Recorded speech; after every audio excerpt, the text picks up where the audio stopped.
শীতল ষষ্ঠী ব্রত মাঘ মাসে শুক্লপক্ষের ষষ্ঠীর দিন অর্থাৎ সরস্বতী পুজোর পরের দিন পালন করা হয়ে থাকে।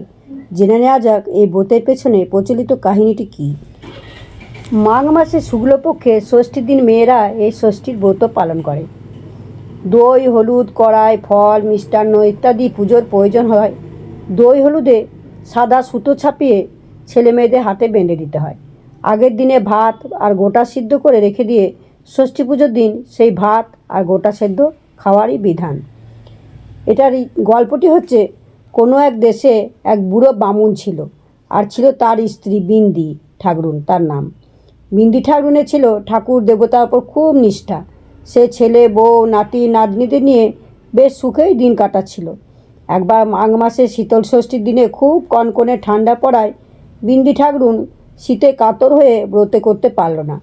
সে বেশ করে লেপ চাপা দিয়ে বিছানায় পড়ে রইল, আর নাতি নাতনি আর বউয়েরা তাকে ডেকে ডেকে ব্রত করার কথা মনে করিয়ে দিল। বিন্দি ঠাকুরুন কিন্তু বিছানা আর লেপ ছেড়ে উঠল না, বরং বলল, আমি শীতে আর উঠতে পারছি না রে, যা করতে হয় তোরাই কর।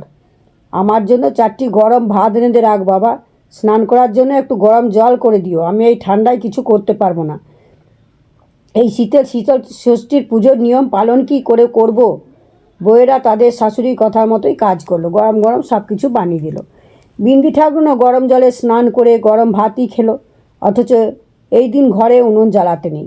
একটু পরে খবর এলো যে ঘরে আগুন লেগে তার মেয়ে জামাই পুড়ে মরেছে। মেয়ে জামাইয়ের শোকে বিন্দি ঠাকুর হাই হাই করে কাঁদতে লাগলো।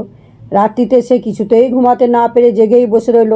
তারই মধ্যে শুনতে পেল কে যেন বলছে, তোর বড্ড অহংকার হয়েছে, তাকে সেই অবজ্ঞা করার পাপেই আজ তোর এই দুর্দশা। তাকে যেমন অবহেলা করেছিস, তেমনি এখন তার ফল ভোগ কর। এই কথা শুনে বিন্দি ঠাকুর কাঁদতে কাঁদতে মা ষষ্ঠীর কাছে বারবার ক্ষমা চাইতে লাগলো। বলল, দোহাই মা ষষ্ঠী, এবারে আমায় ক্ষমা করো মা, এমন কাজ আমি আর কখনো করব না। বিন্দি ঠাকুর অনেক কাকুতি মিনতি করাতে তারপর মা ষষ্ঠীর দয়া হলো। মা ষষ্ঠী তখন বললেন, তুই এক্ষুনি মানত কর যে সামনের বছর মাঘ মাসে শুক্লা ষষ্ঠীর দিনে তোর মেয়ে জামাইয়ের কল্যাণের জন্য উপোস করবি আর আমার পুজো দিবি। জীবনে আর কখনো এমন দুর্বুদ্ধি করবি না।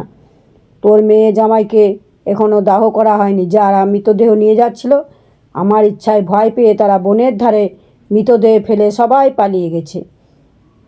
তুই আমার পুজো করে ঘটের জল আর নির্মাল্য নিয়ে লোকজন উঠবার আগেই ভোরবেলা সেই বনের ধারে গিয়ে আমার নাম করে মৃতদেহের ওপর জল ছিটিয়ে নির্মাল্য ছড়িয়ে দিবি, তাহলেই তোর মেয়ে জামাই বেঁচে উঠবে।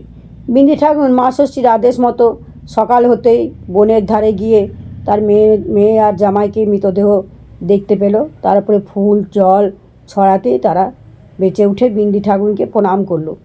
বিন্দি ঠাকুর এই দেখে খুব আনন্দ পেল। সে তাদেরকে নিজের বাড়িতে সঙ্গে করে নিয়ে এলো। পরের বছরে আবার বিন্দি ঠাকুর মাঘ মাসের শুক্লপক্ষের ষষ্ঠীর দিন উপোস করে মেয়ে জামাইয়ের মঙ্গলের জন্য শীতল ষষ্ঠীর পুজো দিল। বামনির মেয়ে জামাইকে বেঁচে উঠতে দেখার পর থেকেই সকলেই শীতল ষষ্ঠীর ব্রত করতে লাগলো। মাঘ মাসে শুক্লপক্ষের শীতল ষষ্ঠী ব্রত পালন করলে সংসারের মধ্যে থেকেও শোক তাপ পেতে হয় না।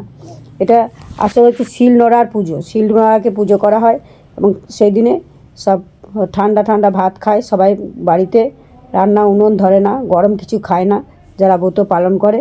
এটাই নিয়ম এবং সন্তান লাভের জন্যে এই নিয়ম করা হয়। এতে লাগে গোটা মুগ, গোটা বেগুন, জোড়া মাখন, শিম, জোড়া কড়াইশুঁটি, শীষ পালং, টোপা কুল, সজনে ফুল, বাঁধাকপি, শীতল ষষ্ঠীর অবশ্য উপাদান। বাজার থেকে এসব কিছুই খুঁটিয়ে কেনা শেষ করতে হয়। সরস্বতী পুজোর দিনে সকালের মধ্যে এগুলো সব তৈরি করতে হয়। তারপর সন্ধে নামলে উনুন, আজকাল গ্যাস ওভেন ধুয়ে মুছে তাতে শুরু করা হয় রান্না। বিশাল হাঁড়িতে বসে গোটা সিদ্ধ, কারণ হাঁড়িতে যা পড়ে তার সবই থাকে গোটা গোটা, অর্থাৎ গোটা বেগুন, গোটা জোড়া শিম সবই গোটা গোটা থাকে। তার বিদায় নিচ্ছে, আসছে বসন্ত, এই সময় শরীরের পক্ষে গোটা সেদ্ধর ভূমিকা প্রশ্নাতীত। যাক সে কথা, আসল কথা হলো সংস্কৃতিকে ধরে রাখা। প্রতিটি প্রজন্মের একটা অলিখিত দায়িত্ব থাকে।